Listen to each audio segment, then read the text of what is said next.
Hello Golden, how are you all doing? Welcome back to my channel. If you are new, thanks for joining the Golden team. And today's video is basically a video generated from the last video which was uploaded. If you've not seen it, check the card above and watch that video before you watch this, because if you don't watch that video you're not going to understand this, because I'm not going to go in details on this recipe. The other one is in detail and it will help you understand this better. So let's get into the video. For my ingredients, I would use soft flour, margarine, and these bowls to work with. First of all, I pour my flour into my sieve so that I can sieve it out and separate the actual flour from particles and worms. I used 3 cups of flour and I sieved it. And guys, this type of sieve was very difficult to work with. The layers are double. I went ahead to add baking powder, 1 tablespoon of baking powder, and I mixed it up before adding the wet ingredients or the oil ingredients. I added 2 tablespoons of margarine. And guys, for this recipe, we don't add lots of margarine because we're about to fry it in oil. So if you add a lot of margarine, your pastry is going to melt into your oil. But if you're going to bake this recipe, you can equally add a lot of margarine. And also guys, even though I fried the first recipe I made and this recipe, you can go ahead and bake if you want to bake. Some of us will want to bake, some of us will want to fry. I don't have an oven. That is why I basically fry my recipe, even though I can bake and fry as well. I went ahead to fluff it up and then get this breadcrumb texture. I also added salt to taste. And guys, I had leftover ginger, garlic, and onion, and I added it to the flour so that I could give the flour or the crust a nice flavor and aroma. After mixing all together, I decided to bind it with water.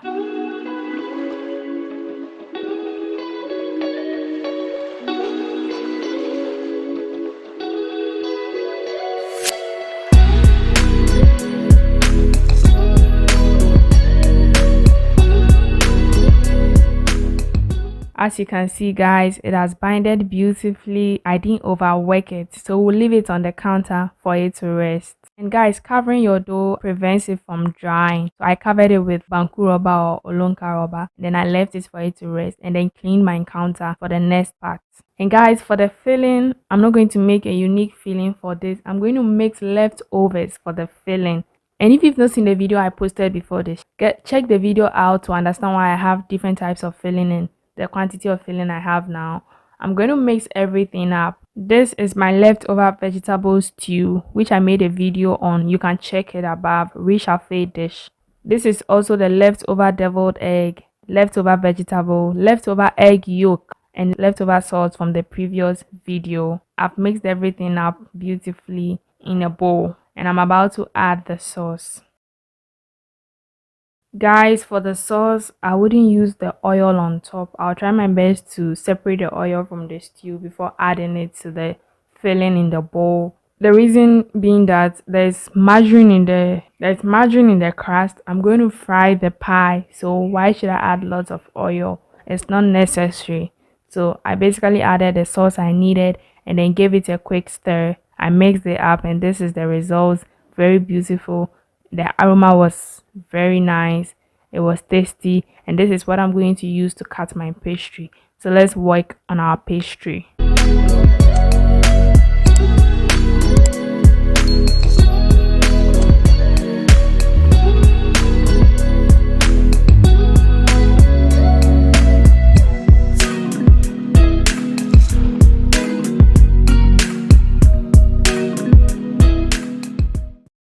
And the crust looked like an African map. Guys, am I hallucinating? Because this looks like an African map. It's beautiful. I'm an African, so I'm a proud African. And I unintentionally created an African map with my crust. So guys, after cutting out the crust into circles, I fill it up with my filling. This is yolk filling or leftover filling. I fill it up and then use water as my binding agent. But as going ahead, I didn't use water again because the crust is very soft and pliable, so I didn't need to use water. I can basically use my hand to press it very tight and use fork to seal it up and give it a nice decorative style. As you can see, I'm using my fingers. I don't need water, but I did it for you guys, so in case your crust turns out to be very dry, you can use water to seal. I then took my fork to give it this nice meat pie mark you usually see on meat pies. And this time around, I didn't fold my pie into two, but I decided to make it round. Instead of folding it, I decided to make it round.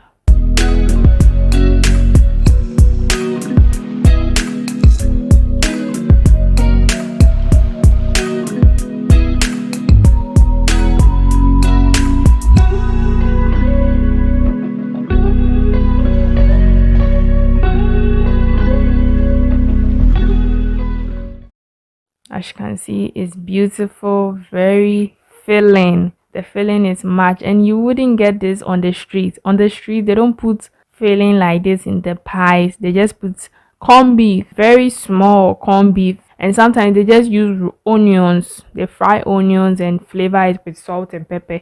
Even the pepper, you barely get pepper inside, and that is what they are selling on the streets of Ghana. You only find meat pies with filling or spring roll with lots of filling in restaurants. I decided to pour my oil in the saucepan on fire. I made sure it was very hot before I dipped my pastry into it, and I fried it very nice. It was crispy.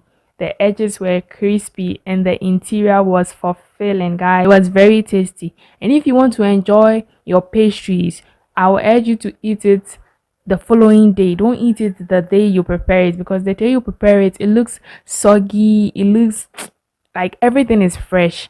But if you really want to enjoy it, eat it the following day. The flavors will incorporate into the pastry, the flavors will incorporate into the crust, and then it will have this unique taste. You would even forget that you made this, and when eating it, you just get so much flavor. The reason why I'm saying this is because I'm a type that do not like to eat foods when I make them immediately.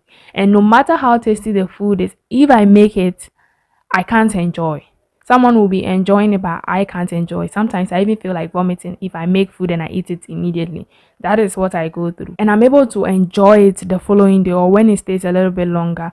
I enjoy it very, very, very much. That is why I'm giving this advice. But if you're not like me, you can eat it that day. I ate some that day, and I ate some another day, and I compared the two. And I'm telling you this, guys, I've been frying it for a long time. It's crispy, it's cooked. So I went ahead to fry the rest behind the scenes.